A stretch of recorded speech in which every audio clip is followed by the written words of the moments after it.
Hi everyone. അപ്പോൾ നമുക്ക് ഇന്ന് ബാക്കി വന്ന ചോറ് വെച്ചിട്ട് ഒരു അടിപൊളി പുഡിംഗ് തയ്യാറാക്കി എടുത്താലോ? അതിനായിട്ട് ഞാനിവിടെ ഒരു മിക്സർ എടുത്തിട്ടുണ്ട്. ഇതിലേക്ക് നമുക്ക് 1 കപ്പ് ചോറ് ചേർത്ത് കൊടുക്കാം. അപ്പം നമുക്ക് നന്നായിട്ടൊന്ന് അരച്ചെടുത്തിട്ട് വന്നാലോ നമ്മുടെ ചോറ്. അപ്പം ഈ ചോറ് നമ്മൾ നന്നായിട്ട് അരച്ചെടുത്തിട്ടുണ്ട്. അപ്പം നമുക്ക് ഈ ചോറിൻ്റെ മിക്സ് നമുക്കൊരു പാനിലേക്ക് മാറ്റാം.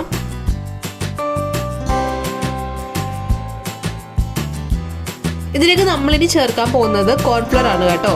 അപ്പോൾ നമുക്ക് കോൺഫ്ലവർ 2 ടേബിൾ സ്പൂൺ കോൺഫ്ലവർ ചേർത്ത് കൊടുക്കാം. അതോടൊപ്പം തന്നെ 1/4 കപ്പ് പഞ്ചസാര, പിന്നെ വേണ്ടത് വാനില എസൻസ് ആണ്. 1 ടീസ്പൂൺ വാനില എസൻസ് കൂടെ ചേർക്കാം. നമുക്ക് പാൽ 1 കപ്പ് കൂടെ ചേർത്തിട്ട് നന്നായിട്ടൊന്ന് മിക്സ് ചെയ്തെടുക്കാം. അപ്പോൾ ഇപ്പോൾ ഫ്ലെയിം ഓൺ ചെയ്യേണ്ട കേട്ടോ. നന്നായിട്ടൊന്ന് മിക്സ് ചെയ്തതിന് ശേഷം മാത്രം ഫ്ലെയിം ഓൺ ചെയ്താൽ മതി. അപ്പോൾ നന്നായിട്ടൊന്ന് മിക്സ് ചെയ്തെടുക്കുക. എല്ലാം കൂടെ ഒന്ന് നന്നായിട്ട് യോജിപ്പിച്ചെടുക്കുക.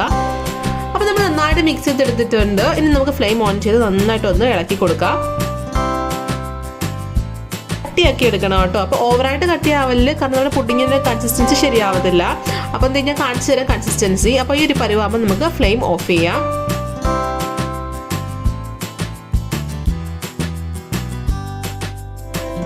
അപ്പോൾ നമ്മുടെ റൈസ് പുഡിങ് ഇപ്പം നല്ല തിക്കായിട്ട് വന്നിട്ടുണ്ട്. നമുക്ക് ഫ്ലെയിം ഓഫ് ചെയ്യാം.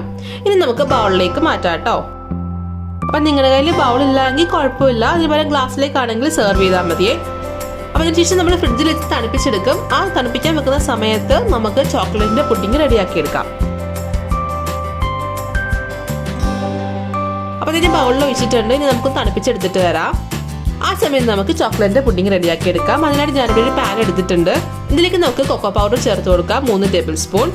ഇതിലേക്ക് കോൺഫ്ലവർ 2 ടേബിൾ സ്പൂൺ കൂടെ ആഡ് ചെയ്ത് കൊടുക്കാം. നമുക്ക് പഞ്ചസാര 1/4 കപ്പ്, അതോടൊപ്പം തന്നെ പാല് 1 കപ്പ് പാലൂടെ ചേർത്ത് നമുക്ക് നന്നായിട്ട് മിക്സ് ചെയ്തെടുക്കാം കേട്ടോ. പഞ്ചസാരയുടെ അളവിൽ അങ്ങോട്ടും ഇങ്ങോട്ടൊക്കെ വ്യത്യാസം വരുത്തും നിങ്ങളുടെ മധുരത്തിനനുസരിച്ച്. ഇതിപ്പോൾ അത്യാവശ്യം മധുരം കാണും കേട്ടോ. അപ്പോൾ ഇവിടെ നമ്മൾ ചെയ്യേണ്ടത് ഫ്ലെയിം ഓൺ ചെയ്താൽ നന്നായിട്ട് മിക്സ് ചെയ്തെടുത്തതിന് ശേഷം മാത്രമേ ഫ്ലെയിം ഓൺ ചെയ്യത്തുള്ളേ. എന്നിട്ട് ഫ്ലെയിമൊക്കെ ഓൺ ചെയ്ത് നന്നായിട്ട് തിക്കാക്കി എടുക്കാം നമുക്ക്. അതിന് മുമ്പ് കുറച്ച് ബട്ടർ നമുക്കൊന്ന് ചേർത്ത് കൊടുക്കാം കേട്ടോ. 1 ടീസ്പൂൺ അളവിൽ ബട്ടർ ചേർത്തിട്ട് ഒന്നുകൂടെ മിക്സ് ചെയ്തെടുക്കാം. അങ്ങനെ നമ്മുടെ ചോക്ലേറ്റിന്റെ പുഡിംഗ് റെഡി ആയിട്ടുണ്ട്. ഇനി നമുക്ക് തണുക്കാൻ വെച്ചിട്ടില്ലേ നമ്മുടെ ബൗള്, നമ്മുടെ റൈസ് പുഡിംഗ്, അതിന്റെ മുകളിലേക്ക് നമുക്ക് സെർവ് ചെയ്താം.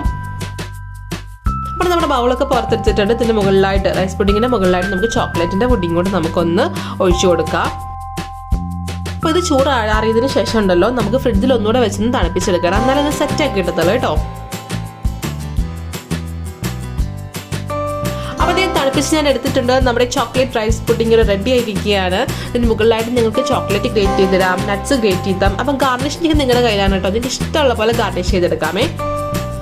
അപ്പോൾ ഇതൊരു വെറൈറ്റി റെസിപ്പിയാണ്. എല്ലാവരും ട്രൈ ചെയ്ത് നോക്കുമെന്ന് പ്രതീക്ഷിക്കുന്നു. ട്രൈ ചെയ്ത് നോക്കിയിട്ട് നിങ്ങളുടെ അഭിപ്രായങ്ങളൊക്കെ കമന്റ് ബോക്സിൽ ഇടണം. വീഡിയോ ഇഷ്ടമായി കഴിഞ്ഞാൽ ലൈക്ക് ചെയ്യാനും ഷെയർ ചെയ്യാനും ആരും മറക്കില്ല കേട്ടോ. ആദ്യമായിട്ട് വീഡിയോസ് കാണുന്നവരുണ്ടെങ്കിൽ ചാനൽ ഒന്ന് സബ്സ്ക്രൈബ് ചെയ്തേക്കണേ. തൊട്ടടുത്തുള്ള ബെല്ലൈക്കൺ കൂടെ എനേബിൾ ചെയ്യാൻ ആരും മറക്കില്ല കേട്ടോ. ഇതുപോലത്തെ വെറൈറ്റി റെസിപ്പീസുമായിട്ട് നമുക്ക് വീണ്ടും കാണാം. അതുവരെ ബൈ, ടേക്ക് കെയർ. രുചിയുടെ വർണ്ണങ്ങൾ നിങ്ങളുടെ മനസ്സ് നിറയ്ക്കട്ടെ. സ്നേഹത്തോടെ richness ഫുഡ് ആൻഡ് ലൈഫ്.